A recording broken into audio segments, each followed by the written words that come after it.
Ivan IV was born in 1530, crowned heir to the Russian throne. Before he could grasp what power truly demanded, he grew into one of history's most formidable rulers, expanding an empire that stretched across 2 continents through sheer force of will. His generals trusted him. His soldiers followed him into battle without question. He had earned that loyalty through victory after victory. But grief has a way of curdling into something far darker than sorrow, and Ivan was about to prove it.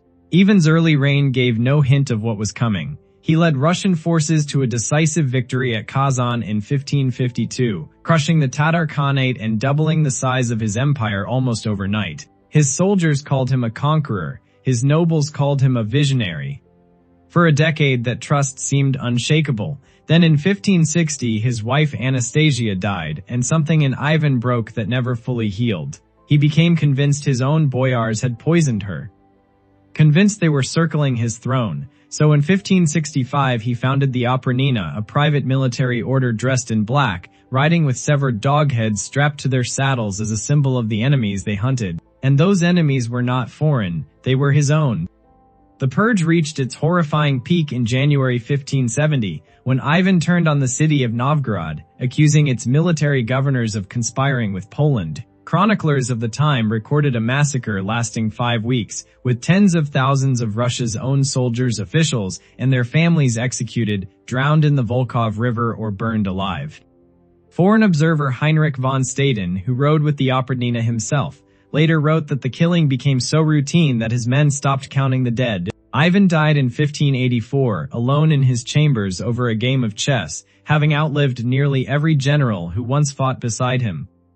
The empire he built through conquest spent the next 3 decades collapsing into chaos, a period Russian history remembers as the time of troubles. He had feared betrayal so completely that he became the very thing his army needed protection from.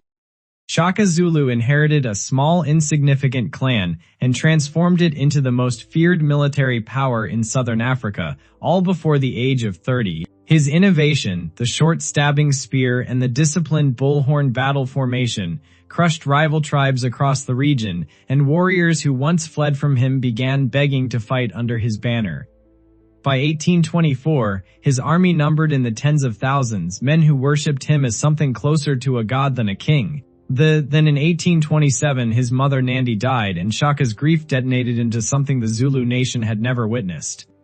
He declared a year of mourning so severe that no crops could be planted, no milk could be drunk, and any woman found pregnant during that year was executed alongside her husband, accused of dishonoring the dead. Historical accounts describe over 7,000 people killed in the following weeks alone, many of them his own soldiers, generals who had fought beside him since childhood, and their entire households, wiped out for the crime of appearing to grieve incorrectly.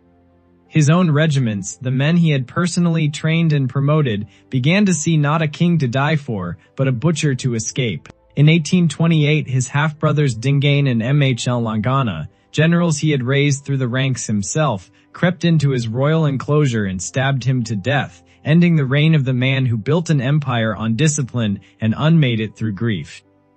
The Zulu kingdom fractured into succession wars within a year. Ask yourself what happens when the very loyalty a king demands becomes the thing he can no longer survive without destroying. Peter the Great built modern Russia's military from nothing, transforming a medieval force into a European power capable of humiliating Sweden at the Battle of Poltava in 1709. But before that triumph, Peter had already shown the world exactly what he was willing to do to hold his throne. In 1698, while Peter traveled abroad studying Western shipbuilding, his own Streltsy Guard regiments, the elite soldiers who had protected the Russian crown for generations, rose in revolt, suspicious of his reforms and rumored plans to modernize their ranks out of existence. Peter didn't return to negotiate. He returned to eliminate. This wasn't paranoia. It was calculation. He needed the old guard gone to build the army he actually wanted. Over the following months, more than 1,200 Streltsy soldiers were tortured and executed in Red Square, some broken on the wheel, others hanged directly beneath his wife's bedroom window as a deliberate message. Foreign ambassadors present at the time documented Peter personally taking up an axe alongside his own courtiers. insisting they each participate, ensuring no one inches his inner circle could later claim innocence. He didn't purge his army out of fear, he purged it to rebuild it in his own image. Years later, in 1725, Peter waded into the freezing waters of the Gulf of Finland to rescue drowning soldiers from a sinking ship, the same kind of men whose predecessors he had once sent to the executioner's block. He fell ill from the exposure and died weeks later. The empire he forged through calculated bloodshed became one of the most powerful nations on earth, built on the graves of the men who had guarded it first.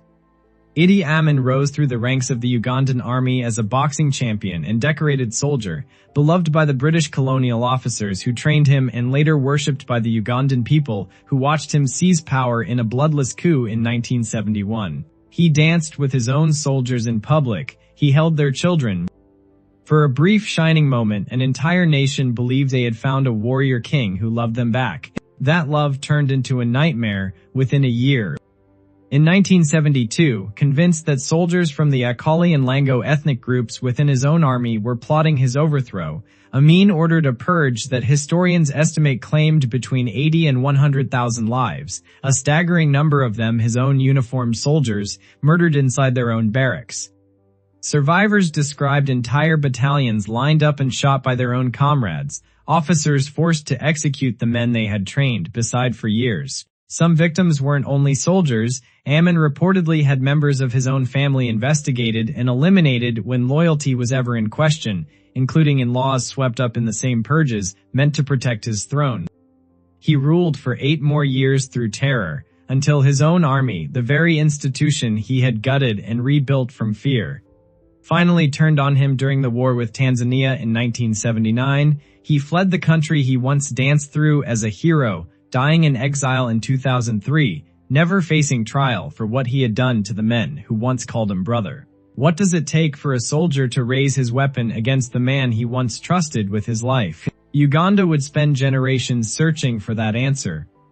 Qin Shi Huang unified 7 warring kingdoms into a single empire in 221 BC, becoming the first emperor of China through a military campaign so effective that historians still study its tactics today. His generals had bled for him across decades of war.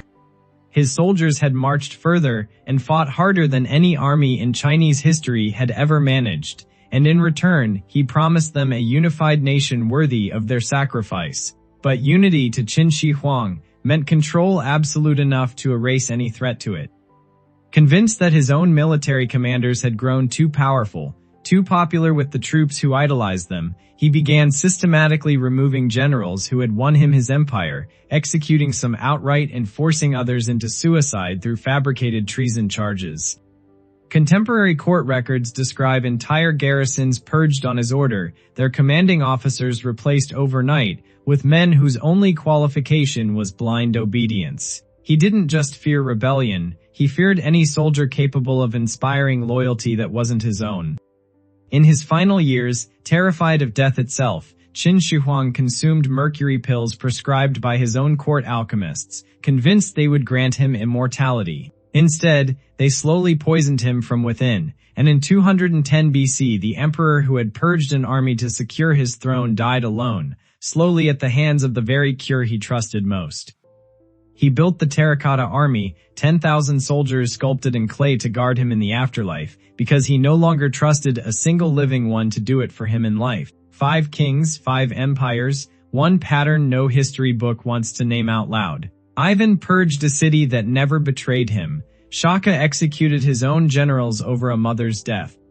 Peter used an axe on the men who guarded his throne. Amin turned brother against brother inside his own barracks. Qin Shi Huang trusted clay soldiers more than living ones. They did not fall to foreign armies. They did not lose to rival kings. They destroyed the one thing every empire actually depends on, the loyalty of the men willing to die for it. History remembers them as conquerors.